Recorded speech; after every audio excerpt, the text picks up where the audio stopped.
A sola do tênis já tá careca de tanto rodar o quarteirão da mesma praça às 10 da noite, só porque o teto do quarto parecia desabar na cara. Tem noite que o cérebro só concorda em desligar o disjuntor se a gente obrigar as pernas a gastar a sola do sapato no asfalto frio. Você já reparou que a nossa cabeça parece um arquivo de atalhos que alguém resolveu bagunçar? Sabe quando você tá em casa, sentado na sala, e o pensamento não para quieto numa coisa só? Ele passa pela fatura do gás, pelo e-mail que você leu ontem, pela pia com 2 copos da noite passada, e de repente você tá lembrando de uma frase meio torta que um colega disse em 2019. Fica um zumbido. Um barulho interno que não tem volume alto, mas que incomoda, tipo rádio fora de estação. Aí chega um momento em que a única solução que o corpo encontra é levantar. Você não avisa ninguém, às vezes nem calça o tênis direito, só enfia o pé num chinelo velho ou num tênis de sola gasta, pega a chave e sai. Fecha a porta de casa. E a rua tá lá. Aquela calçada esburacada do bairro, o asfalto morno do fim de tarde, o cheiro de pão assando na padaria da esquina que já tá fechando a grade. Tem uma ilusão muito grande de que a gente descansa ficando parado. A cultura atual vende muito essa ideia de que relaxar é deitar no sofá com o celular na mão, rolando a tela no estado que tá entre a catalepsia e o tédio. Mas você percebeu que a cabeça continua fervendo. Você descansa um músculo da perna, mas o cérebro continua trabalhando no turno da madrugada, processando estímulo, luz azul, notificação que vibra no bolso, ansiedade de micro-ondas. O corpo precisa se deslocar para a mente conseguir estacionar. Aristóteles já sacava isso há um tempão, só que ele não tinha quis desviar de cocô de cachorro na calçada, nem de motoqueiro entregador na contramão. Ele fundou uma escola de filosofia chamada peripatética. Basicamente, os caras discutiam ética, política e a vastidão do universo enquanto andavam em círculos no pátio em Atenas. Os peripatéticos andantes. E parece absurdo, mas é a pura verdade. A nossa inteligência, o nosso modo de organizar o caos interno, tem uma ligação direta com a sola do sapato batendo no chão. O pensamento tem ritmo.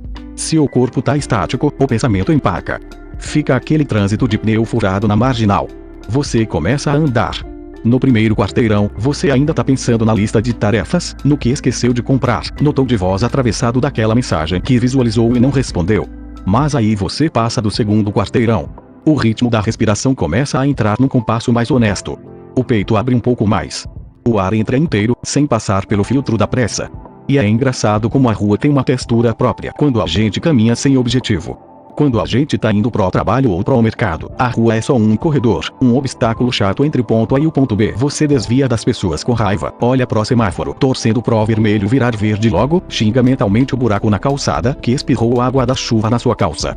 Mas quando você sai só por sair, o tempo muda de forma. A rua deixa de ser corredor e vira cenário. Você repara na cor do muro daquela casa antiga que você nunca tinha olhado de verdade, embora passe por ali toda semana. Você repara no gato gordo dormindo em cima do capô de um Corsa cinza. Você percebe que a mangueira da praça tá soltando aquelas flores roxas que grudam na sola e deixam o chão parecendo um tapete velho. Tem um ensaio lindo do filósofo francês Jean-Jacques Rousseau, que, aliás, adorava bater perna pelos campos e cidades da Europa, onde ele fala justamente sobre isso. Ele dizia que o seu espírito só funciona com as pernas. Que se ele sentar numa cadeira para pensar, a cabeça para. Precisa do movimento físico para empurrar o pensamento para frente. Rousseau caminhava horas a fio, sozinho, colhendo plantas, olhando o horizonte, deixando as ideias se assentarem sozinhas, como pão numa jarra de água que você deixa em cima da mesa.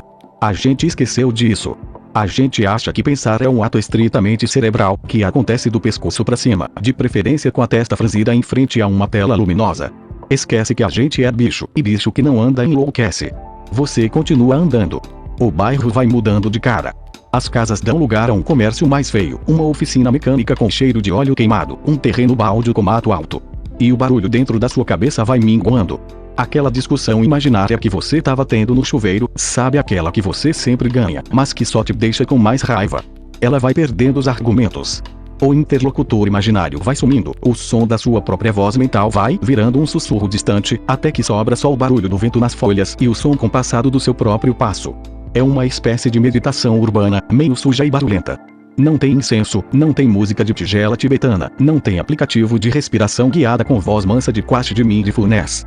Tem o asfalto quente, o suor na nuca, o semáforo que demora 2 minutos para abrir e o cachorro caramelo que te olha com uma cara de quem sabe muito mais sobre a vida do que qualquer autor best-seller de autoajuda.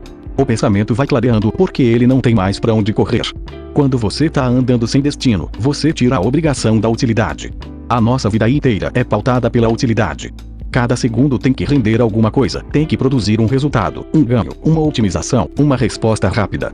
Caminhar sem destino é um pequeno ato de rebelião contra essa engrenagem invisível. Você tá gastando tempo. Sabe? Aquele tempo que os manuais de produtividade chamam de perdido. E que, ironicamente, é o único tempo em que a gente se acha. Você vira a esquina e percebe que já andou uns 3 quilômetros sem nem ver o tempo passar.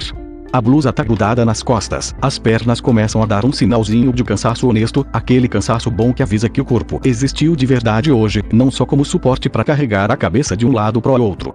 Nesse exato instante, enquanto você dá mais um passo e olha para o horizonte da avenida que começa a acender os primeiros postes de luz amarela, uma coisa estranha acontece com o silêncio que se formou dentro de você. O silêncio deixa de ser um vazio que assusta e vira um espaço onde cabe, finalmente, a sua própria respiração. É curioso como a gente tem medo do silêncio. No apartamento, a televisão fica ligada de fundo só pra fazer barulho, o podcast toca enquanto a gente lava a louça, a música tá sempre plugada no fone de ouvido na rua pra abafar o buzinaço.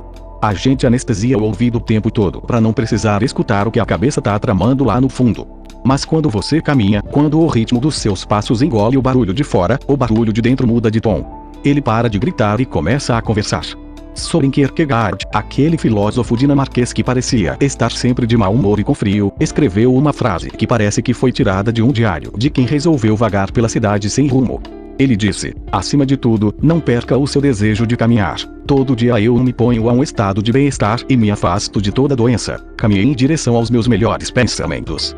Kierkegaard andava pelas ruas de Copenhague horas a fio, parando para conversar com quem encontrava, anotando ideias num caderninho minúsculo que ele levava no bolso do sobretudo.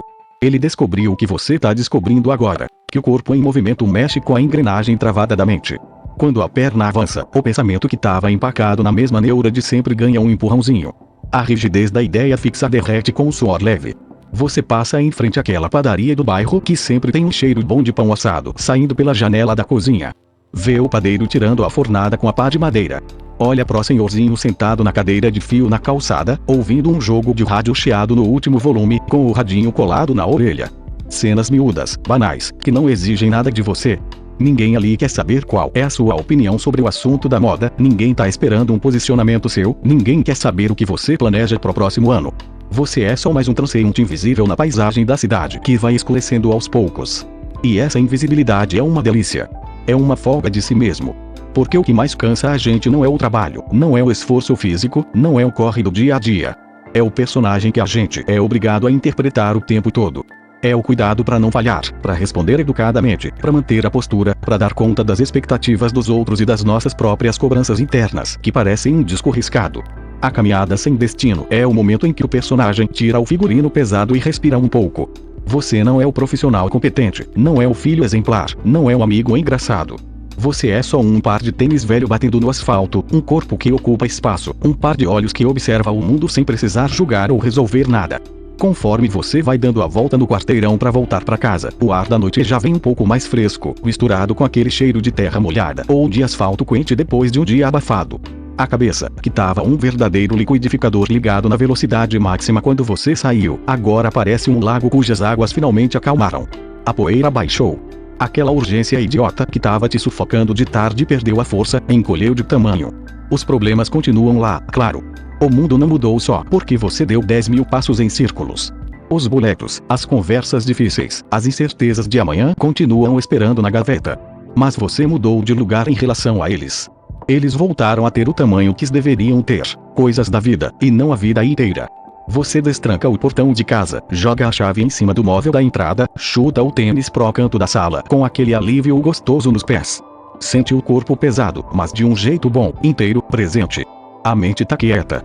E você percebe que, às vezes, pra achar o que a gente tava procurando tão desesperadamente, a única coisa que a gente precisava era parar de procurar e começar a andar.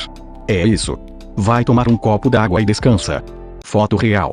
Cansaço real. E a só na voz. Deixa o like.